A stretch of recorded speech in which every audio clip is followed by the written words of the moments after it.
country. This is like just a bomb dropped on us. 3 days after a devastating tornado, survivors in Joplin are now just coming to grips with reality. An amazing desire to rebuild. We're finding people who are helping others, even though they're victims of this deadly tornado. We'll have a live report coming up. And breaking news, another severe weather outbreak overnight. How many people have been killed in Arkansas, Kansas, and Oklahoma? Good morning. You're watching Ozarks Today. This Wednesday, May 25th, I'm Maria Nider. Paul will join us with his live report in just a moment. First, here's Brandon with the Storm Team forecast. You know, Maria, it's tragic that we even have to lead that story with how many people were killed, but it was all west of us with the bad stuff last night. We've had a round to come through this morning, and so far, we've actually cleared things out. The Storm Tracker 3 showing absolutely nothing in the Ozarks for now. We've got varying amounts of clearing skies. There are some low clouds trying to come back in from the west, but that's ahead of a dry line that remains west of Tulsa right now. Big upward low coming across Kansas, and all of that spells another round of severe weather potential later on today. We're in the 60s and in some cases 70 plus from West Plains to Harrison to Mountain Home. The highest threat's going to be the eastern half of the Ozarks today. It does include a substantial tornado threat. High temps mostly in the mid to upper 70s, could be a couple low 80s as well. I'll have the full forecast coming up in just a bit, and thankfully after today it calms down quite a bit. Thank you, Brandon. We begin with breaking news. At least 12 people were killed by severe storms in Arkansas, Kansas, and Oklahoma overnight. One of those deaths is in the northwest Arkansas town of Denning, where extensive damage is reported. Another person was killed in nearby Johnson County. This is aerial video now from El Reno near Oklahoma City. 8 people have died in that state. One tornado is estimated to have been on the ground for as long as 50 miles. 2 others were killed in Kansas. Recovery continues in Joplin as help pours in from around the area. One charity, the Salvation Army, is helping victims while recovering from its own loss. Paul Adler joins us live with this story. Paul.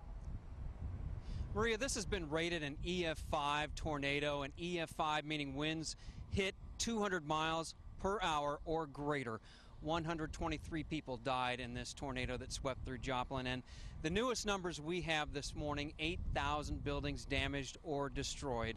This is one of those buildings, or what's left of one of those buildings, and you see these huge piles of debris out here, wood and metal, and every once in a while something really just grabs your eye and stands out. I'm going to get to this right here. This is probably a child's toy, a little teddy bear here. Very muddy, but you can definitely pick it out in this big pile of debris. There was a curfew overnight. From what we've heard from 3 different law enforcement checkpoints, no problems. We did not hear of anybody being arrested for looting, and it was all quiet overnight. As you mentioned, the Salvation Army is here reaching out to help other people, even though the Salvation Army itself is a victim of this tornado. Norman Granger is here to talk about that. Yeah, we talked a little earlier about the thrift store situation, but also the officer in charge here in Joplin.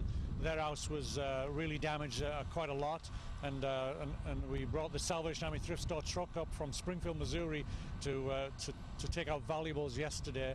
They've been moved to a motel situation so they can recover, because it is different as a Salvation Army officer if you're impacted. You know, I've come from Springfield, Missouri, and I can go to a motel at night and really sort of retreat from this, but this is their community, and they've had a real difficult time here. The thrift store itself completely gone, from what I understand. It is completely gone, and there's no strain on us at the moment with that, but future, that will put a strain on us financially. We've got employees that really need work, and we'll be putting them to work during the disaster. And at the same time, while all this is going on, the house of the person in charge here has damaged. The thrift store is gone. The Salvation Army is still reaching out, doing the job the Salvation Army does around the clock, year-round, helping other people, even here in this disaster zone. Yeah, we did it in 2007 back in Springfield during the ice storm, and so that's probably given me a little bit of experience of that. And we continue. We know that the first responders need hydrated, and we know the first responders need food so that they don't need to leave the site, and so the Salvation Army is doing that, sending canteens revolving around the area, you know, and just really giving service where we can give service. It's just amazing how many people are out here helping others, even though they're victims of the tornado themselves, and that includes the commander here in Joplin. That's right, it is. And one of the other aspects, I walked along what we call a media row, because there's a lot of media out here, but just seeing people going through the rubble, looking for those teddy bears and what have you, and having the opportunity to pray with people. I mean, it's easy ministry because people are hurting. Yeah, they definitely are hurting. We've seen that already today. Norman, thank you very much for coming out here, and God bless you for the good work you're doing. One of my colleagues has been out here talking to people who have been doing their best to do what they can to help others, and they've been working many, many hours since this struck on Sunday. Jay. Well, that's right. Not only the people that are trying to clean up and, try to get order out of all of this chaos, but people that are trying to get a message out, and that includes the people over at the Zimmer Radio Group. They have been nonstop, some working 13, 14, 15 hours around the clock, letting people get the messages out. Have you seen my father? Have you seen my mother? And, a lot of the people out here in the Joplin community are calling these guys heroes for what they've been doing. But, of course, if you ask them, they'll just tell you that they were doing their job. I have never in my life seen a tornado with such destructive power. Rob Meyer was one of the unfortunate ones, losing most of his home to the tornado in Joplin. The communications network in Joplin was completely thrashed. But instead of lying down, he rose up, reaching out to the community when they needed him most. It really doesn't feel like work when you feel like you're doing some good. Rob and his fellow co-workers at Zimmer Radio have been on the air nonstop since the storm warnings came out on Sunday. It was like immediately KISS was on the air, and they were giving out names of people that were in nursing homes or were missing, and were looking for this family. The folks here in Joplin are picking themselves up by the bootstraps. Some of the on-air personalities hardly ever taking a break. He was on the air for 14, 15 hours maybe before he took his first break. Phone lines were down, cell phones didn't work. There was no way for people to know whether or not their neighborhood had been destroyed or where their loved ones were. It was really hard telling some of these people that that area was hit extremely hard. People were calling in and they're saying, hey, we have food here, such and such is missing. Please know that you don't have to carry the weight alone. While there were stories of sadness, there were also stories of hope. The feeling that we got internally when we matched up some of those families and getting the thank yous from all that, it was just incredible. The more I listen, I'm thinking, what these guys are doing is fantastic. A community that has taken such a hard hit has a group of people by their side every step of the way over the airwaves. It's unreal. It's unreal. It makes you proud to be a Joplinite, and we have good folks here. Now, cell phone service is getting a little bit better. I've been here since Monday, and each day it's gotten just a little bit better, but they still have a long way to go. I did ask the radio station, how long are you guys going to keep going at the pace that you're going right now? And they said they will continue going until they feel the need to stop, until they get to a point where they believe that they've reached out to enough people, but that's probably not going to happen for at least another day or two. I'm going to pitch it over again to my colleague, Paul. And I want to show you one thing before we go. I want to show you this flag back here, Old Glory. It's tattered, it's torn, but someone has hung it up here. It's a symbol of the determination to rebuild in Joplin after this devastating EF5 tornado. So many people working hard to rebuild and give people hope. Maria? And that's one of many flags I saw firefighters and emergency crews had tied to their vehicles, and also one was put up at a pole at the Elks Lodge, which collapsed Sunday night. Paul Adler reporting live from Joplin. Thanks. Search and rescue teams continue to comb over the estimated 8,000 buildings in the city destroyed or damaged, but we are hearing more survival stories. Yesterday, 2 more people were pulled from the ruins alive. A total of 9 people over the past 2 days that we've recovered from debris. We've had severe head injuries, severe chest injuries, abdominal injuries. Many patients have been impaled. The city says the devastation is so vast it has no idea when it will have a cost estimate or timeline for rebuilding.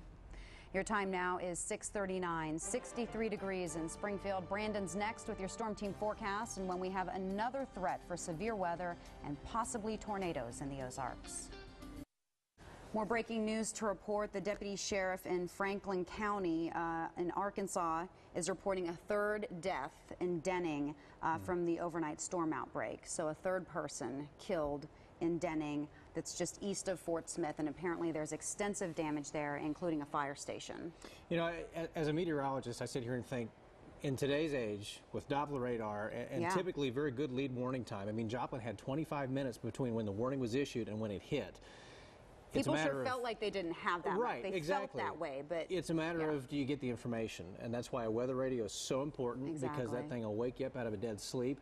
A lot of our stuff hits at night, but these tornadoes have just been so big that even when people take shelter, it hasn't mattered necessarily in some of those. So very sad. We've got one more day where we have a risk for severe weather. That's the day, and then we should get out of this pattern, and actually it looks like we'll have more summer-like weather, but also very calm weather for several days and much of next week. First of all, the storm reports from yesterday. You see that total is 365. The red dots indicate tornadoes. The cluster of tornadoes you see right down here is around the Denning area. There were several not too far away from Dallas. I don't think it's plotting the ones near Oklahoma City. I know for a fact there were a couple around the Moore and Oklahoma City areas yesterday. A slew of wind and wind damage reports. Those are the yellows and the blues, and we had a few of those into the Ozarks, though nothing substantial, so certainly good news. We kind of got out of this one unscathed in one sense. Certainly is not as bad as it could have been. As far as rainfall, we picked up roughly an inch in Springfield. I don't need to tell you, we don't need any more rain. It has been far wetter to the south, and that's why the White River system letting water out of all the dams right now, and it's still full. Mostly cloudy, and we have been clear, but clouds are kind of rolling back in from the west. In Springfield, we're actually warming up, though. 64, and the dew point is 63. There's our wind and direction south-southeast at 14. That's important because it's going to be drawing in moisture and warmth. Again, 70s down in Mountain Home, 71 there. These are weather watcher temps. 62 at Fort Wood, 61 in Cole Camp. Generally speaking, where it has rained, it's a little cooler, but that rain has now cleared out of here completely, and it looks like we're going to have several hours here to warm up, at least in part. Now notice, there goes your lines of storms clearing for a while, and now we're getting this, that dark black color or gray color there. That's low cloudiness. So there's going to be a varying amount of sunshine today. I do expect us to warm up probably into the 70s, and notice the giant spin. You can't help but notice it in Kansas. This is going to pull east. That's cold air aloft. We get some warming ahead of this thing, and more importantly for us is where the dry line sits. The dry line is the difference between all this tropical air and the drier air coming in from the west. That thing's still sitting near Tulsa, just west of there, as a matter of fact. And I think most computer models are too fast to move that thing east. That being said, that dry line is going to be one of the things that kicks off storms today, and so it's going to be a race between the warming air and the dry line moving east. Right now it looks like it'll get to Highway 65 roughly by noon or so, and from that point east is where the best chance of severe weather will be today, and it does include the threat for tornadoes. We've got lots of shear to work with. It'll be completely out of here by later this evening. We'll cool down, and that should be the last hurrah, so to speak, for severe weather, at least for the next several days. Moderate risk for our eastern counties. This roughly goes from about, let's say St. James all the way down to about Mountain Home. Now, my suspicion is that this will likely be moved a bit to the west based on that slower dry line movement. But once these storms get going, and they could fire very close to Springfield or Highway 65, they'll get severe, and they could include tornadoes. So stay tuned, keep the weather radio on, and keep your TV on. 76 to 78 for the high temps today. There very well could be some spots that get into the low 80s, in fact. Cloud cover will mess with us a little bit, and there could be spots cooler. It's just a lot of variance there. Temps tonight in the 50s. Behind this, we'll likely see some showers and storms, even behind the dry line, associated with that upper low, but they won't be severe. So the prime time is going to be between about noon and 5 over our eastern counties, generally along and east of Highway 65. Tornado threat is there. Friday night, storms, and then we get out of it. Saturday, Sunday, Monday, all dry, and we'll warm up to near 90 by Sunday and Monday. You know, it can't come fast enough. And on a positive note, when we see that weather, already so many places in Joplin are barbecuing, cooking food, and just serving people. Serving people, you know. You don't need to pay for anything. A lot of people are just stepping forward to help in any way. Thanks, Brandon. Right. Yeah. Your time now is 6:46. Donations for Joplin next, where you can take food and supplies to help tornado victims.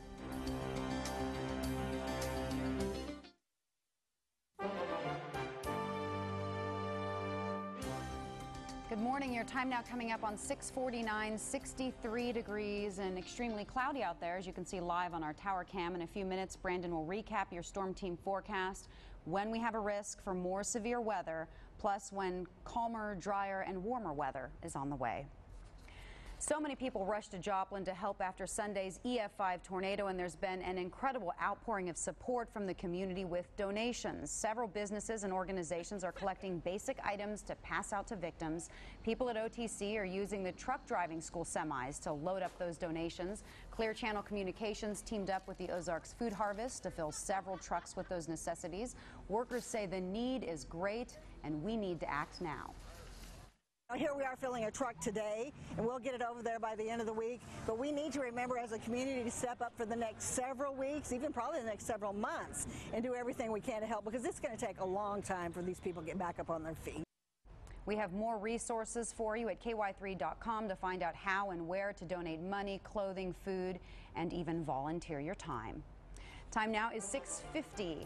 About 63 degrees. Just ahead, a look at the morning headlines, including breaking news, more deaths reported in northwest Arkansas following overnight storms. We'll have the latest. And now, your KY3 Storm Team forecast. Well, the severe weather threat is with us again today, this time primarily over the eastern counties. Right now, no rain or storms in the Ozarks. We've actually had some amount of clearing.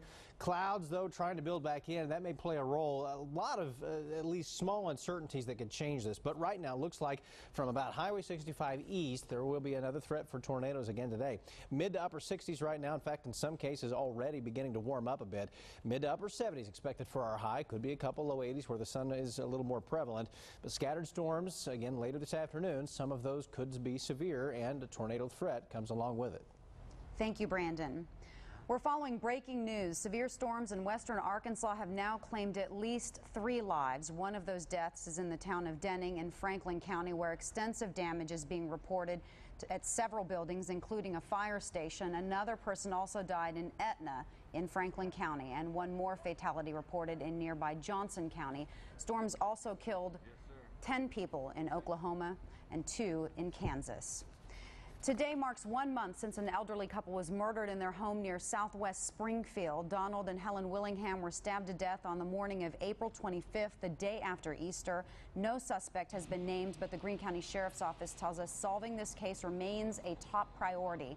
The Willingham family is offering a reward of up to $20,000 for information leading to the arrest of the killer or killers. A judge will decide today whether accused Arizona shooter Jared Loughner is mentally competent to stand trial. The judge is expected to make his decision based on 2 mental evaluations taken at the Federal Medical Center here in Springfield. Loughner is accused of shooting 19 people, including Congresswoman Gabrielle Giffords, in Tucson in January. 6 people died in that attack. Your time now is 6:54, an urgent call for help in the Joplin crisis. Up next, Paul joins us live with details on which organization needs more volunteers to help with tornado recovery efforts there.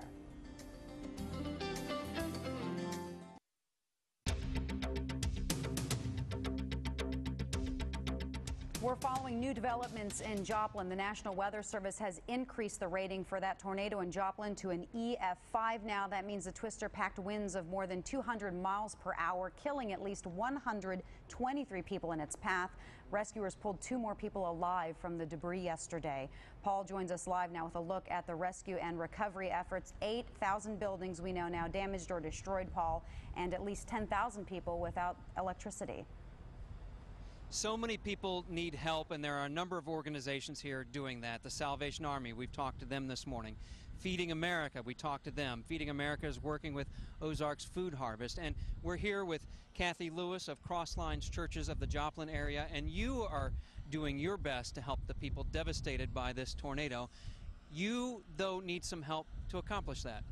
Yes, we're looking for volunteers because we've extended our hours. We're usually open from 10 to 2, Monday through Friday, but for the rest of this week, we're going to be open from 8:30 till 4. So we're looking for volunteers to help us with our regular volunteer staff.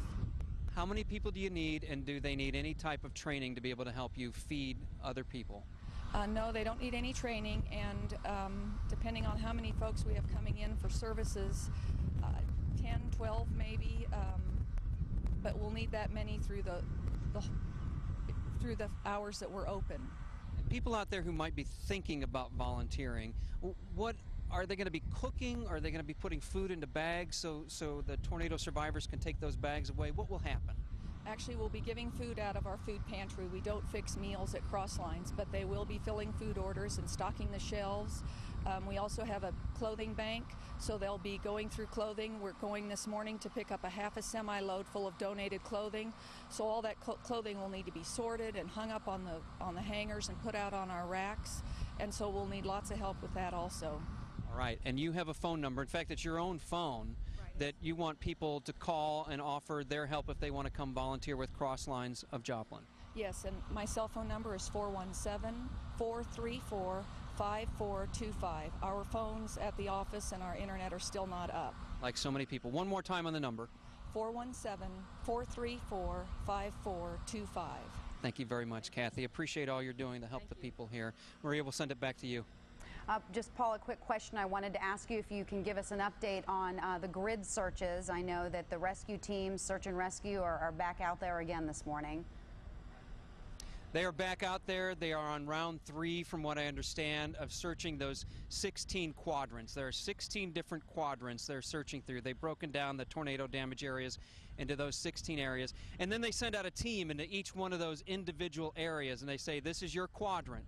Search it. Be methodical. Go through. And as you look behind us here, you can see that there could be somebody in a pile of rubble and you wouldn't know it without having that special training that these search and rescue teams have, Maria. And that's why, Paul, after they do several searches of those piles of rubble many times, then they do have to bring in the dogs, unfortunately, just to definitely clear that area. Paul Adler reporting live for us from Joplin this morning. Thanks, Paul. Turning now to our weather. We had some severe storms move off the radar now, but we have another line that poses a threat for tornadoes again later. It hasn't developed yet. It will later this morning. We're in the 60s and even some cases the low 70s this morning. There's a line going through this morning, and there's the big upper low in Kansas. Moderate risk for our eastern counties.